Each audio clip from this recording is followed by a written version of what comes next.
जय हिंद प्यारे बच्चों, स्वागत है आपका आपके अपने परिवार भारतवर्ष क्लासेस में।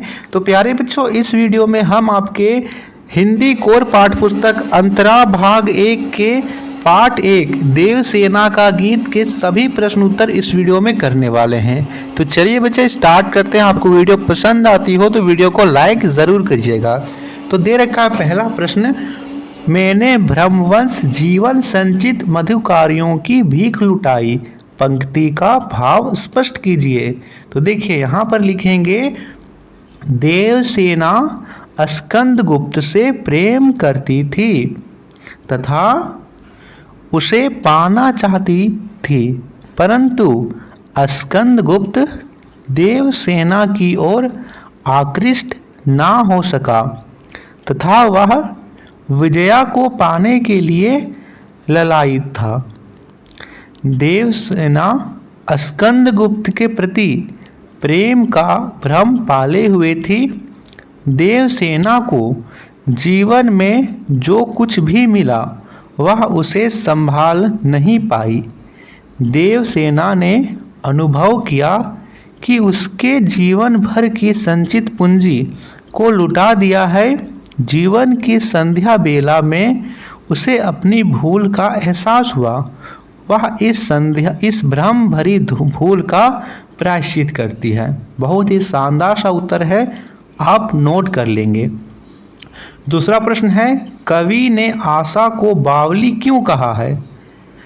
तो यहाँ पे लिखेंगे इसका उत्तर में, प्रायः हर व्यक्ति किसी भी विशेष आशा के सहारे जीवन बिताता है।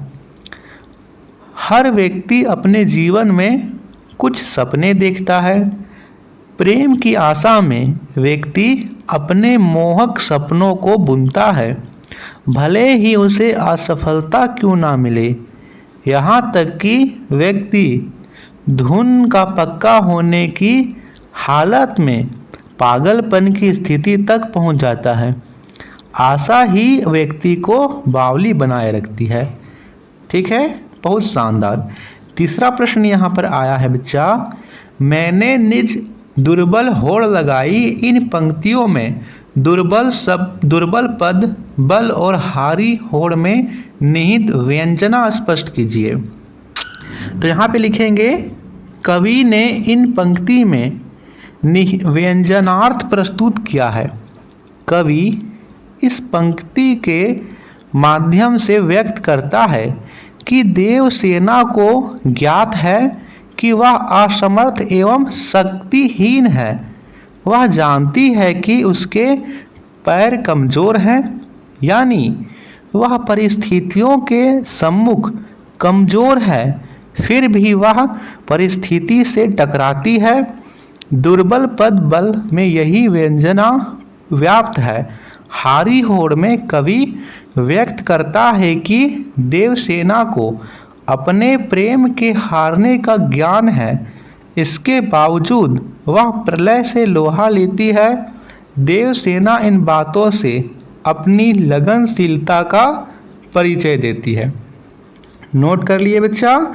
चलिए, बहुत बेहतरीन। चौथा प्रश्न यहाँ पर आया है, काव्य सौंदर्य स्पष्ट कीजिए। श्रमित स्वप्न की मधुमाया तान उठाई।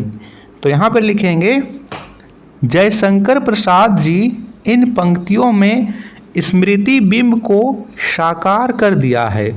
देवसेना अपने असफल प्रेम की मधुर कल्पना में डूबी हुई है, तभी उसे प्रेम की तानसी सुनाई पड़ती है। वह उसे सुनकर चौंक उठती है। श्रमित स्वप्न कहने में कवि ने व्यंजना शक्ति का सहारा लिया है। विहाग एक ऐसा राग है जो अर्धरात्रि में गाया जाता है। देवसेना को यह अपने जीवन के संध्या काल में सुनाई देता है। गहन विपिन तथा तरु छाया जैसे सामासिक शब्द प्रयोग से कविता में आकर्षण पैदा हुआ है। और यहाँ पर खा दे रखा है, लौटा लो लाज गंवाई। ठीक है, इसमें लिखेंगे जयशंकर प्रसाद। जैसे यहाँ पर लौटा लो यहाँ पे लिख रखा है, इसमें लिखेंगे जयशंकर प्रसाद जी ने अपने कविता देवसेना का गीत में देवसेना के निराशा एवं हताशपूर्ण मनोस्थिति का वर्णन किया है। देवसेना ने स्कंदगुप्त के प्रति जो प्रेम हृदय में संभाल रखा था उसने उसे बहुत पीड़ा दी है। अब यह वेदना के कारण उस प्रेम को संभाल कर रखने में स्वयं को असमर्थ पाती है। अतः वह अपने धरोहर को स्कंदगुप्त को वापस लौटा देना चाहती है। उसकी यही वेदना कविता की करुणा हाहा खाती में उभर कर परिलक्षित हुई है। देवसेना कहती है कि उसने स्कंदगुप्त के प्रेम को संभालते संभालते अपने मन की लज्जा तक को गंवा दिया। हा में पूर्वोक्ति अलंकार है। और 5वां प्रश्न है, देवसेना के हार या निराशा का क्या कारण है? तो यहाँ पे लिखेंगे देवसेना के हार या निराशा के पीछे अनेक कारण हैं, जैसे हुनों का आक्रमण, देवसेना के भाई परिवार के अन्य सभी सदस्यों का वीर गति प्राप्त हो जाना, पूरे परिवार में वह अकेली ही बची है। वह अपने भाई के स्वप्न को साकार होते देखना चाहती है, लेकिन वह चाहकर भी कोई विशेष प्रयत्न नहीं कर पाई। देवसेना स्कंदगुप्त से प्रेम करती थी, जबकि स्कंदगुप्त स्वयं